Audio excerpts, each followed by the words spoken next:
Frankist and mad scientist, Attack of the Sophist Cupid. Chapter 1. Franny's house. The Stan family lived in a pretty pink house with a lovely purple shutters down at the end of the Dexter Street. Everything about the house was bright and cheery.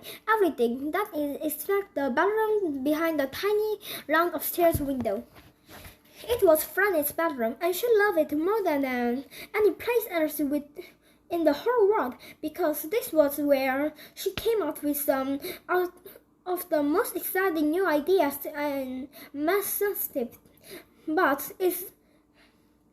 as is often the case for scientists, it was impossible to get her friends and family to take her work seriously.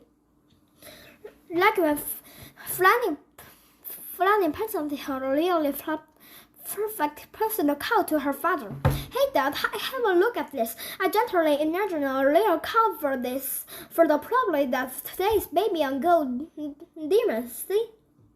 Fresh milk anyway." "That's nice, Franny," he said without even looking up for his newspaper.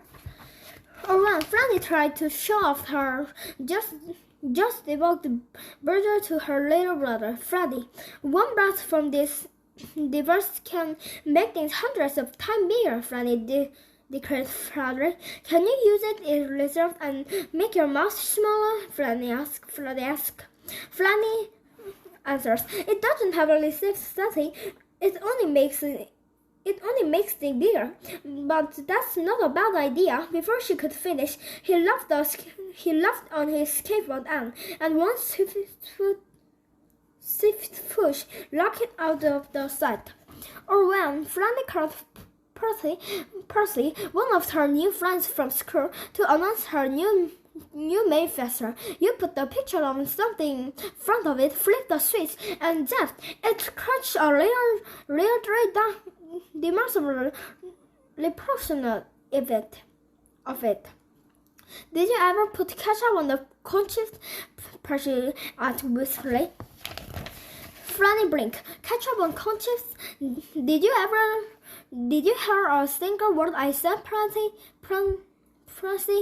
The manifesto actually makes the real thing from the picture and picture from the real things. It's total madness. I like conchies," he said, and Franny hung up the phone. Franny's mom had been watching. She felt for bad Franny. She might not have chosen to be a mad scientist for a daughter, but that's what Franny was.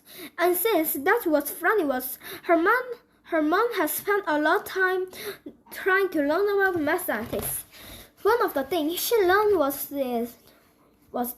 Mad scientists need access to whom they can show their tiny cows, weird delivers, and crazy demons, externalists who were anyways excited and who always listened.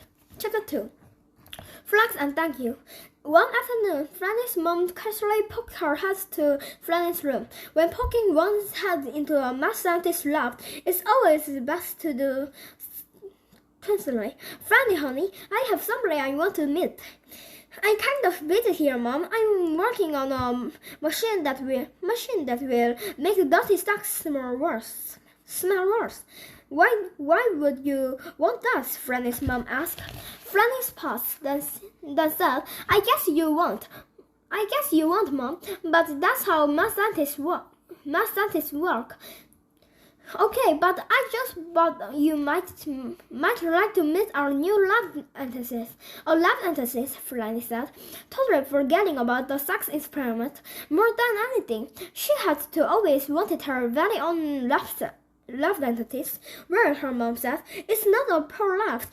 He's also part Centralina, part bird, part snipper, part shepherd, and part of some wiggly thing that's not even exactly a dog." Franny said blankly at the mom had at the end of the leash. "But he'll always be interested and excited about your project, sweetheart. And you can teach him how to be your interesting. His name's Ingram." Igor coughed and shook his head. A few flies hopped around his fur. He could tell right away that he liked Franny, and he hoped like to be his return. "Oh, it's a dog," Franny said frankly, looking at Igor like he was a half a glass of water. "I thought you meant." Franny was only too ready to tell her mother to take Igor away, but as she looked into her mother's smiling face, she could tell that her mom had really and truly thought that Igor was going to be big hit. She couldn't bring herself to let her mom down. He's perfect, Mom," Franny lied. "Thanks. I just know you love him," Mom squealed, and handed Franny the leash. Franny led Igor into her room. "Sit here," she said. "If I need your assistance with anything, I'll let you know." Igor sat and tried to smile the friendliest smile dog that mouthful of pointy, crackling teeth would smile. More than anything, Igor wanted to be a math scientist assistant, especially if that math scientist was Franny. Chapter 3. Good wealth is hard to find. "Back to work," Franny said. "Math scientists are the hardest working scientists of Earth. They do not allow interrupts like Igor get to the way of programs." Igor couldn't wait to help. "Igor, please don't touch the monsters." Franny groaned when Igor tried to complete a creature she had just designed. "Igor, hand off the device," Franny moaned in order to test her new X-ray projector. Igor helped Franny comprehend several essentially dangerous experiments. "Igor," she said, "don't touch the test tubes. Please, just don't touch anything." Chapter 4. Last laugh. The next morning, Igor was quieter as Franny got to line for school. Before she left, she stopped to shake her finger at him. I think we've determined that you are drunk and not allowed and senses. So don't touch anything in this room except your dumb little lover boy. Understand?" Igor understands. He continued on not touching anything except his dumb little lover boy, because more than anything he just really wanted to help. Chapter 5. What could be perceived? Franny sat in the class listening to her teacher, Mrs. Shelley. "Now remember that we'll be celebrating something special at the end of the week," Mrs. Shelley said. "You needed to have Valentine to learn fresh air." Franny laid her hand. "Mrs. Shelley, what are the Valentines?" Mrs. Shelley never understood how Franny could know how much about weird things but so little thing of normal things. Franny felt the same way about Mrs. Shelley. The simple truth was that Franny, like most genius, studied the things she loved and don't pay much attention to anything else, including holidays. "Of Valentine, an expression of friendship or love," Mrs. Shelley began. "Like for your mom," Franny asked. "Very sure, you can send your mom on Valentine, but Valentines also celebrate love for those other than your parents." "I'm sure I understand," Franny said. Here's an example of something you might like one," Mrs. Shelley continued. "Rose are light, violets are blue, sugar is sweet, and so are you." "And I like this on every Valentine?" Franny asked. No, said Mrs. Shelley. "You try to personalize them. You know, especially your feeling about the person." "Okay, you're the boss," Franny said. Although she had no idea what Mrs. Shelley was talking about. Chapter 6. Franny's Valentine's poem generator. Later, Franny sat down her desk and worked on leisure assignments. "I know just the thing to make this simpler," she said simply. "I created one Valentine that will work for everyone, and that will save a lot of time."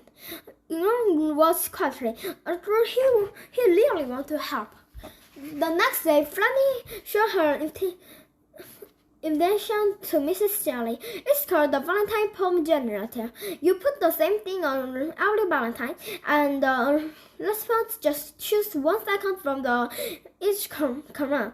It's called the matrix. This way, they can customize it for themselves. There are six to 5 different competitions. Franny's Valentine's poem generator compose your very own Valentine poem. You just take the one section from each compare and put them together in order. Mrs. Shirley smiled. She looked at Franny's card and back at Franny. Franny, this was very clever, but maybe I didn't explain it was very well. Perhaps adding some decorative picture might help. Oh yeah, Franny said, like picture of the birds and Bigfoot, right? Well, I was thinking about the picture of something more tender, Mrs. Shirley corrected. Like Cupid. Cupid? Franny asked. What's that? Well, Mrs. Shirley explained, Cupid is the little dark guy with wings. He flies around shooting people with a special arrows. Franny was fantastic, and people liked him. People loved him. Mrs. Shirley laughed, and sometimes he had little hearts floating around him. Franny smiled. Hearts. Well, I like the parts, she said. And he's always saying something mushy, Mrs. Shirley said. Mushy, Franny said as she took notes. And this is all there is to love soft, Franny asked. Mrs. Shirley smiled. Well, there are other things, like flowers and candy, I suppose. But Cupid is a good start, Franny. Chapter 7. Drawing Construction. Back at home, Franny looked over the notes she had made at school. Neck, wings, arrows, she murmured, and hearts. She looked at her drawing. Oh. And he always says something mushy, she whispers. Let's see, instruments are pretty mushy. I have the hang of this Valentine thing, Franny said confidently, and she designed a few more, just for a good measure. Einar was quattering, but he really wanted to help. Chapter 8. Cupid is Cupid does. Franny couldn't wait to show her new Valentines for her friends. Mrs. Shirley followed the crumbs. See, Franny said, Cupid. Mrs. Shirley gasped. I had a hard time choosing a mushy thing to him to say. But then I figured that nothing was mushier than guts. Mrs. Shirley is speechless. Do you want to see the last? Franny asked. Mrs. Shirley nodded. Franny's Valentines. Franny, Mrs. Shirley said firmly, you'd better have to look at this. And she handed Franny a little Valentine. Chapter 9. Pink, cute, I'm going to be sick. Franny stared at the card. So this was that Mrs. Shirley was talking about. This was Cupid, all fat and pink and adorable. Oh, now what is that this guy does again? Franny asked. He's fly around and shoots her little arrows and makes people fall in love. Pretty horrible, huh? Franny asked. Franny said. Mrs. Shirley laughed. Franny looked at her friends. She still didn't understand them, but she was crazy about them. So if a knock baby was what they want, that's what they going to get. Okay, Mrs. Shirley, I understand now, she said, and Mrs. Shirley lent her the Cupid cards to study. Chapter 10. Working like a dog. I ate late that night. Franny set her desk curling at the Cupid card. She still had a lot of work to do if she was going to get cards from everyone done this time. But her heart wasn't in it. I'm tired, she said, and tossed the card aside. I finish the last tomorrow. Einar watches quattering, but he really wanted to help. After Franny went to bed, Einar got to sleep, but he was still upset about not being allowed to help. He walked around the room and looking at Franny's marvelous experiments in progress and reminded himself not to touch them. He could think of anything to do until he noticed on Franny's desk his little rubber ball. Chapter 11. That's the way the ball bounced.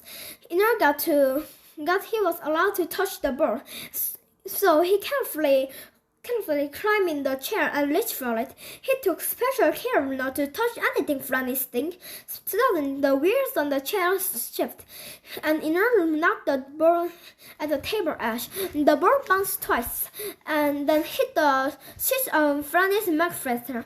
The McFetter fired a beam directly at the Cupid card, which caused the itty-bitty real-life Cupid to drop on the other side. And zing, zing, zing. Tiny arrows flew toward Ennard as the tiny Cupid started shooting, which is exactly what Cupid is supposed to do. Dick drank. Ennard dodged left and right. He made sure not to touch anything, just as Franny had told him.